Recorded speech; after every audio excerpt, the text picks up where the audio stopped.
Salut. Je passe une de mes dernières journées à Katmandou. Et j'avoue, j'aurais bien aimé vous montrer des choses culturelles intéressantes à faire ici. Mais en vérité, là je suis complètement en mode grosse flemme. J'ai fait 2 treks qui faisaient chacun plus de 2 semaines. Je suis un peu KO. Donc aujourd'hui j'ai absolument rien foutu. Je me suis posé dans un café et j'ai regardé des vidéos YouTube à n'en plus finir, des trucs de politique, des trucs comiques, machin. Du coup, plutôt que de vous montrer une super belle stupa, c'est des monuments bouddhistes qui en général recueillent des reliques. Voilà, c'est juste la rue de Katmandou un peu pourrie. Là c'est pas trop dégueulasse parce qu'il pleut, enfin il pleuviote.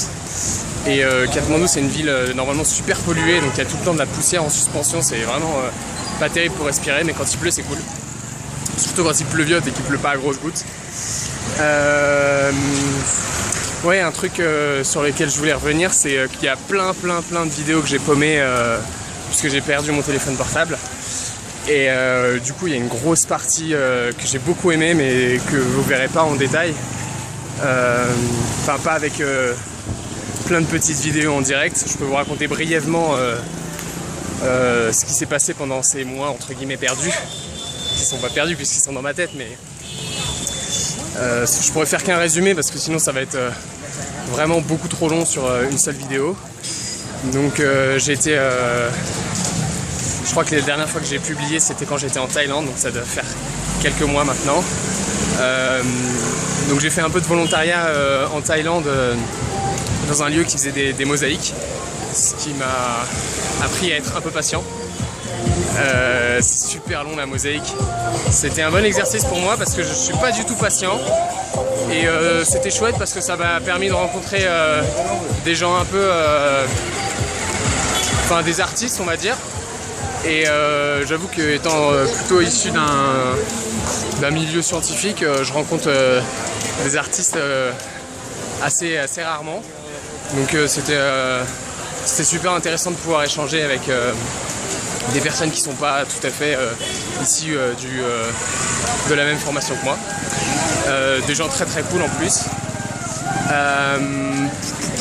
Donc ça c'était la fin de la Thaïlande. Thaïlande c'était le moment où je suis resté un peu posé parce que j'en avais marre de bouger. Ensuite j'étais en Inde. Incroyable. J'étais à Calcutta. Calcutta ça me plaisait parce que c'était la ville de Mère Teresa.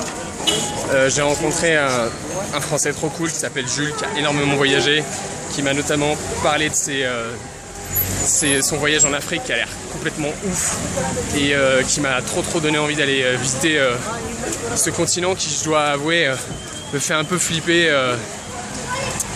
parce que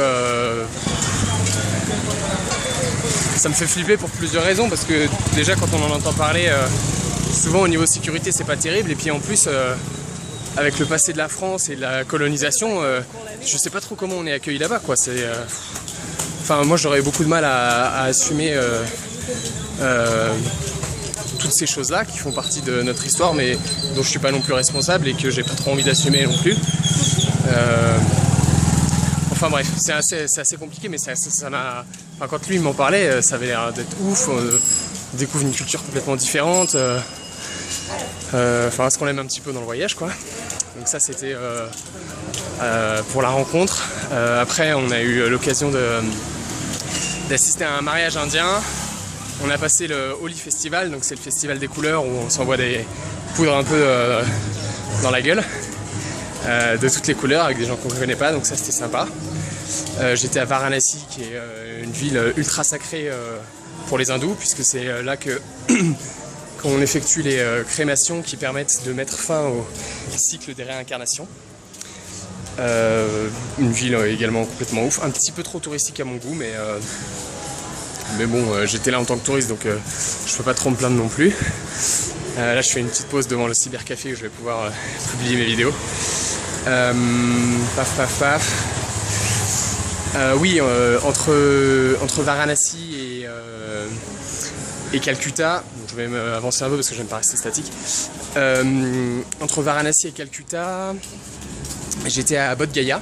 C'est la ville où Bouddha a eu sa révélation. Ça rigole pas. Un peu trop touristique aussi, j'ai trouvé. Mais c'était quand même intéressant. Et puis depuis maintenant 2 mois presque et demi, je suis au Népal.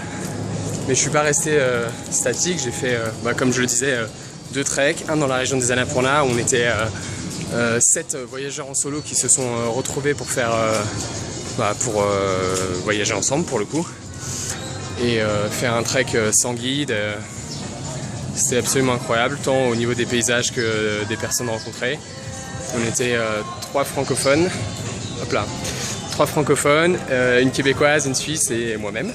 On a même été rejoint par une belge à un moment et par un autre français à un autre moment, qui étaient tous très cool, que je salue d'ailleurs s'ils regardent cette vidéo. Il y avait une fille du Sri Lanka mais qui vit en Angleterre depuis une dizaine d'années. Il y avait 2 Allemands et il y avait un Brésilien qui vit en Suisse depuis 4 ans, quelque chose comme ça. La Suisse germanophone, donc du coup il discutait plus avec les Allemands. Enfin on discutait tous en anglais mais c'est vrai que quand il y a une compatibilité de langage où on peut aller très très vite pour se balancer des vannes et tout, il y a quand même des rapports qui sont forcément un peu plus intense que quand il y a la barrière de la langue, même si on pouvait se comprendre avec les autres. Qu'est-ce que je veux dire? Ouais, ça c'est pour les moments entre guillemets perdus en vidéo, mais qui restent toujours là, dans mon cœur, vous voyez pas, là. Et ouais, donc là maintenant je suis en mode grosse flemme après ces 2 treks qui m'ont fatigué. J'ai fait aussi 10 jours de méditation qui ont donné lieu à une perte de cheveux. Non, c'est un truc que je voulais faire depuis longtemps, ça me rasait la tête. Ça commence à repousser un peu. Pas autant que j'aurais voulu. Je vois qu'il y a 2 golfs là qui ne présentent aucun cheveu. Donc malheureusement, je pense que j'ai fait cette fatale découverte. Je pense qu'il n'y en aura jamais. Il n'y en a jamais eu d'ailleurs, mais je me voilais un peu la face. Ok. Ça sera sur cette vanne. Qu'est-ce que je voulais dire ? Ouais, et maintenant je pense beaucoup à l'Indonésie qui va arriver très vite. Je révise mes mots d'indonésien parce que j'ai trouvé une application qui permet d'apprendre l'indonésien. J'ai aussi un petit livre qui a un peu souffert de l'humidité mais que je peux consulter pour apprendre l'indonésien. Je connais plus d'1 centaine de mots. Ça va être une tuerie. Je sens que je vais faire un malheur.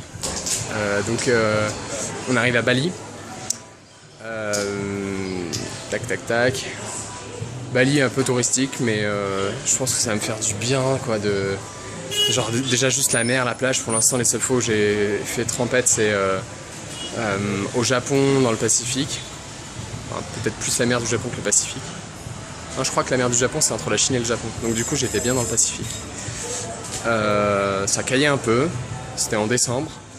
Et l'autre fois, c'était il y a quelques jours dans une rivière de l'Himalaya. Donc de la neige fondue depuis pas très longtemps. Ça caillait plus qu'un peu. Et ouais, non, j'ai trop hâte de me baigner dans une vraie eau turquoise chaude.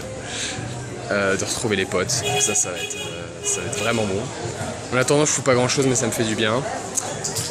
Je vais prendre l'avion. Je m'en repentirai en rentrant. Et